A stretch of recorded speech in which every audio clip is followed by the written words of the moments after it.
Here with me is the Revolution's Mr. Versatile, Kelyn Rowe, U.S. national team midfielder, Revolution team MVP in 2016, top 10 in goals, assists, in games in club history. Thank you for joining us, Kelyn. I appreciate you having me. First, I want to start off the field. Are you still cooking, still into fashion? I'm not sure the guys would agree with me, but I am into fashion. Okay. I have very simple style. Yeah. I'm a jeans and t-shirt kind of guy, but if it fits right, it fits right. And you've abandoned the wild colors Charlie Davies had I wouldn't say abandoned, but since Charlie isn't there to, to give me that advice, that fatherly big brother, I'm going to make you look like a goof advice. Yeah. I haven't gone as far into the colors as I have. Right. And you're well known for your humanitarian work around the league. Yeah. Humanitarian of the Year with the Revs 2014 and 15. Can you tell us a little bit about Kelyn's NEGU crew? It's an event that brings children who may have an illness, their family has an illness, and they're not doing so great. They get to stay in the hospital for multiple days at a time, and that's all they see is lab coats. They see their family and not the greatest happiness. And so I get these kids and I get to take them and let them be a kid again. They're mostly around 12 and younger, so they're full of energy, full of excitement, and sometimes they don't know what's going on. So they get this honored game for them where they can walk on the field after the pitch or after the game and walk on the pitch and the fans start clapping for them and they start chanting your name. It's exactly like a lap of honor. And when our home supporters chant the kid's name, telling them to never give up and always keep fighting, you can see the excitement in the kid's face. You can see the emotion in the parents' face, and it's why we do it. Yeah. Now, you are our first live guest in studio for the NESN Soccer Show. I feel very honored. Yes, thank you for joining us. And it coincides with a big moment in your career. You were called up to the U.S. national team for the first time. I believe this is now your 6th year in MLS. It is. 6 years as professional, but you got the big call. So I wanted to bring you in and have you talk about that with us. And offline, we were just talking about how we spoke 5 years ago about when you were drafted as a highly touted youth national team product. I forget what pick overall, but it was high up there. Did you think you would have to wait so long to get the call up to the national team? Yeah, 5 years seems like forever ago, doesn't it? Oh man. It's one of those things that I always knew that I'd be back. It was a matter of when, not if. I knew that I had a lot to learn, and it's a big step going from youth to the full team. And a lot of guys can take it very easily, and myself, it needed more maturing in both my game on and off the field. How to take care of my body for a full season rather than just 3 months of the college season. Right. How to slow the game down or speed it up when it needs to. And when I finally got the call, it was just pure excitement because I knew I worked so hard to get there, and I deserved it. Can you tell us about the call? Yeah. Did Bruce Arena call you? Did the national team secretary call you? How did you? What was that moment like? So I got 2 calls. There was a preliminary roster, and actually I was lucky enough to play under Kenny Arena at UCLA. Right. So Bruce Arena's son. Bruce Arena's son. Yeah, who's also on the coaching staff. And so before the preliminary roster came out, he said, "Look, Kelyn, I'm very proud of you. You've done very well in the past years, and especially this one. You're going to make the preliminary roster. I hope you keep going." And that was the first call. And so that was like okay, you've done a little bit. Now can you do more? Right. And in my mind, it was like, all right, fuel on the fire, let's go. And there was about another 2 or 3 weeks. 3, 4 weeks in there. So it's like, all right, you got to impress for 3 or 4 weeks. Do whatever you can. And then I got the call on my way home from practice from Bruce. And I didn't know what number it was. It was a California number. I picked it up. And, hey, Kelyn, it's Bruce Arena. My heart stopped. Right. Oh, God. And so, he said, I want to congratulate you, and we're going to bring you a Gold Cup, and I hope you do well. Final 23-man roster. Now, throughout your professional career, you have played, I think last season, you played every position other than goalkeeper and center back. Showing that kind of versatility, when you went into the national team, you went on the wing, and you fared well. So how did your versatility, what role did it play during your time in the camp and during the Gold Cup? I think for me, being able to play so many different positions, I can attack, I can defend, I can keep the ball, I can go when we need to. It just rounded out my game a little bit. And it gave me awareness for every spot they wanted to put me in. At the time, it was on the left wing, and sometimes in practice, the first couple of weeks, I was playing in the middle. Right. So I was able to adjust quicker and get to know the position a lot better because I've played these positions before. Right, and Jurgen Klinsmann always talked about players being out of their comfort zone. It's almost like you were able to adjust on the fly, as you said. I'm in my comfort zone because I'm always out of my comfort zone. Right, right. When you're on the field, you're right. So in the Gold Cup, you became a darling of the soccer Twitter. With you had an assist call me against sweetie, not darling. right. You had soccer Twitter sweetie, an assist against Panama on Dom Dwyer's goal. Yeah. With a nice little sombrero over the defender, and then the goal against Nicaragua. Can you walk us through those moments and the reaction to them? Yeah. I had goals before the Cup. It was to make as many starting lineups as I can, make sure I make the roster each time. And then obviously, I reached for the stars and said, I want to get an assist, I want to get a goal. So when I got the assist against Panama in the first Gold Cup game, it's like, wow. We finally broke through and we got the goal, and Dom and I have been linking up for a while and practiced that whole week. And to finally get it and the excitement that went through your body. Yeah. You just assisted a goal to go on and hopefully win this game, and we ended up tying, but to get a point for the national team, for the USA. It is a pride. In your first excitement competitive. in my first competitive Gold Cup game. Right. So I set, check mark on the goal, or on the goal that I made before. It's great. And then I go out and the next game I play, I score a goal. Against Nicaragua. Right. And again, that excitement that I had, that pride that I just did something for the USA to boost them forward, it was times 10.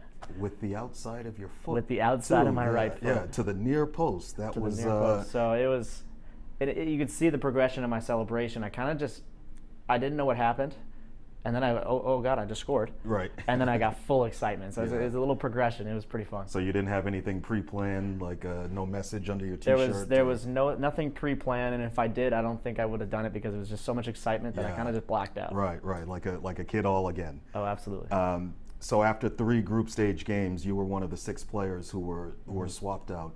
Did you know all along that that was the plan, or was it a surprise? We knew that 6 players would come in, and that 6 players would leave. There were three guys who knew they were going home because they had either family matters or a new team they were going to, whatever it may be. Right. So there were 3 spots that you were vying for, and for me, it was a surprise, and it was a disappointing one, but. I had to take the best of it, look back and say, this was the good parts of it. You got a really good run for 3 games. Yeah. And you can hopefully boost your career as well as your time back with New England. Can I boost them up as we weren't in the best spot, struggling for some games and for some wins. Can I just bring this back and be positive throughout this, because I will be back again. Right. Again, it's not a when. It's not about an if, it's a when. Now you received a winner's medal, obviously. Yes. What have you done with the winner's medal? It will be sent home to my mother. Okay. Yeah. Every little trinket that I get, I also have a ball from my first cap. I have all the jerseys from first assist, first goal, and my mother is great about it. I don't like having all the memorabilia and awards. I have one award at home, and it's from the foundation that I work with, and they gave me an award for Man of the Year, and that's the only one I have. Otherwise, my mom has a nice little shrine. She keeps the shrine. She keeps the shrine at home, and I can see it when I go home for Christmas. When you left the camp, the U.S. camp, yep. You talked about lessons that you had learned with the national team, and that you hope to apply them with your club career. What were the main lessons? Maybe the main 1 or 2 or 3. It was the confidence that you gain at the U.S. level. It's an international level. It's the highest level you could play. Bring that confidence and make sure your players feel that confidence going forward. I mean, all the players that I played with, my teammates, right. Yeah, going forward in New England. Because, I mean, every player I played with was, on the first person on the roster for their team. Half of them were captains of their team, so they knew how to lead. So I took this leadership role, really, and brought it back to New England, and just demanded more from myself, from the other teammates, from the coaching staff. I mean, we all have come together, and you could see it in the past. I would say the first 2 games I was back, and not the one in Chicago, but we're looking forward to almost 9 points if we win the game on Saturday out of 12 possible. That's pretty good going forward. And we're going to get to the revolution in a couple minutes. Just have 2 more questions about the U.S. How confident are you now in your chances of? You said you will be back on this team. We're entering a World Cup year now. You have that obviously as a goal. 2018 and 2022. How confident are you now, having had that experience, in your ability to play at the World Cup level? I'm confident that I'm going to get another chance. You know, whether I take that chance or not, that's on me. Right. And I'm confident that I'm going to get that chance, and I need to be ready for it. So I'm there every day, working as hard as I can to make sure I take every single chance I can have, and then hopefully that comes before January camp. But if it's January camp, it's January camp, right. And I'm going to make sure I take full there are 4 advantage. more qualifiers coming up. Right. Are you more famous now? Having is your Twitter account gone up in the last 2-3 months? It's actually my Instagram account. Oh, your Instagram. My Instagram right. account went up. I don't know why my Twitter. I guess I wasn't funny enough on Twitter. I'm not sure what it is. You have to be. But you know, living in Boston, you know, not many people know who the Revolution may be, or you know, I look like a normal guy. I like to think. Yeah. Normal pretty boy. You're not 7 feet. No, I'm not. Around. I'm a normal human, and so every once I've actually gone to grab dinner, and I had someone come over. Hey man, nice goal. Wow. And I was, oh. Was that the first Awesome. time in 6 years, 5 years in Boston? I had a couple fans, little kids or parents of little kids. You know, hey, are you Kelyn Rowe? Nope. I'm just kidding. No, I always say yes and take pictures and things. But it was pretty cool to have. Yeah, and that you know, that can only grow going forward. Right. The Revolution are now 10th out of 11 teams in the Eastern Conference, currently out of the playoff picture. But as you said a few minutes ago, you have a big game coming up Saturday against the Vancouver Whitecaps, who have one of the phenoms of the tournament, Alphonso Davies, on that team.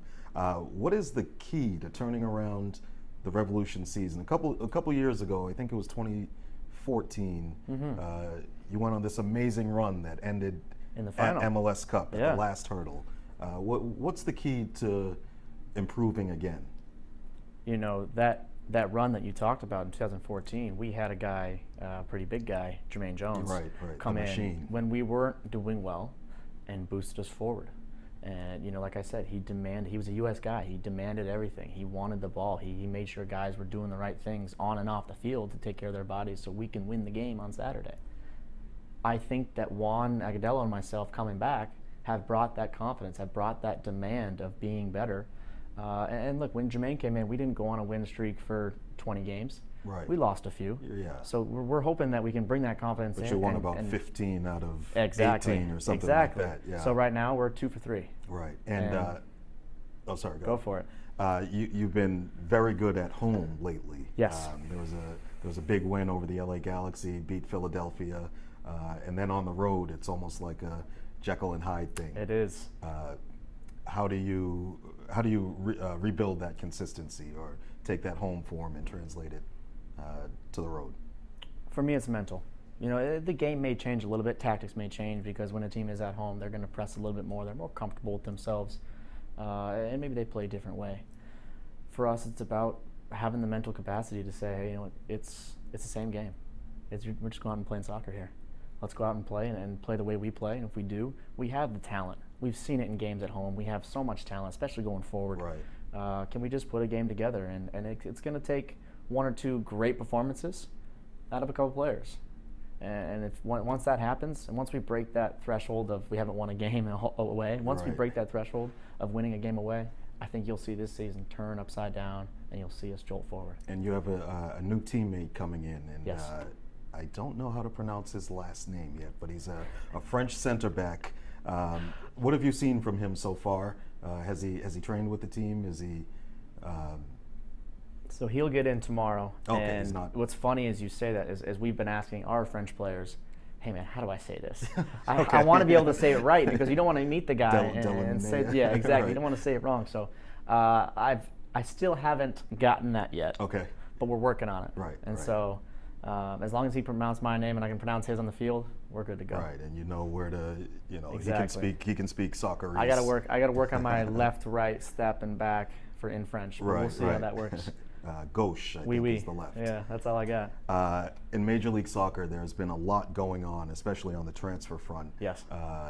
Jonathan Dos Santos, Mexican international, just joined the LA Galaxy. A few minutes ago, Paul Arriola, one of your national team teammates, he looks like he's on his way to DC United for a $3 million transfer. There's some money, some serious money is being thrown around MLS now. Yeah. How has that changed since you've been in the league?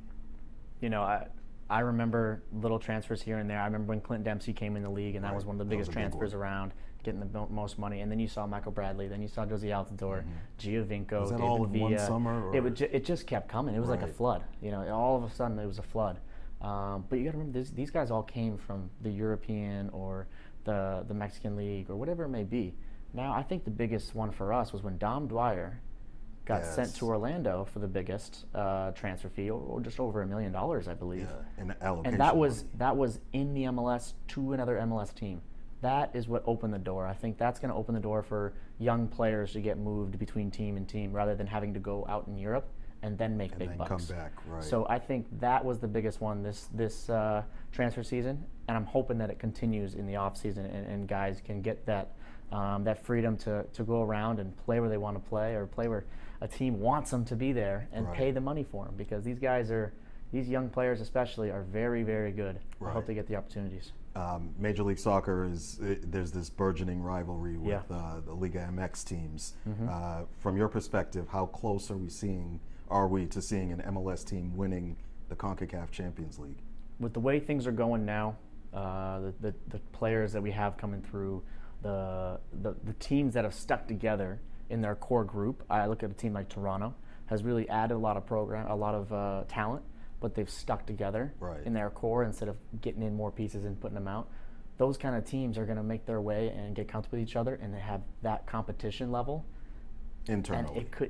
And it could be hopefully in the next couple of years, where you see either an MLS team, obviously an American team, or a Canadian team to hoist that trophy.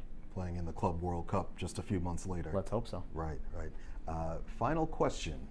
Neymar he was all over the news, dominated the news last week.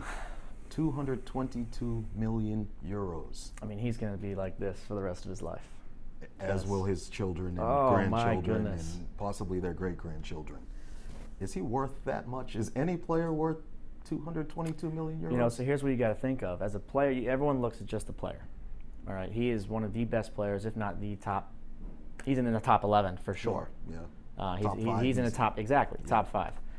But then you look at, okay, when he goes to PSG, how about his jersey sales? How about the ticket sales that just shot through the roof? You can add on, so that money is going to be made back. Right. In faster than people think. PSG's Twitter followers. Exactly, faster than people think. So this gains not just for the player, it's for the club, it's for the city, it's for everything around it. So it's a big fee. Don't get me wrong. It's the biggest fee. But I mean, if you're going to buy a player, he's the one to buy. He is the one to buy. 25 years old. He's still got another 6 or 7 good years left. It makes me think, I'm 25. What am I doing with my life? Jeez.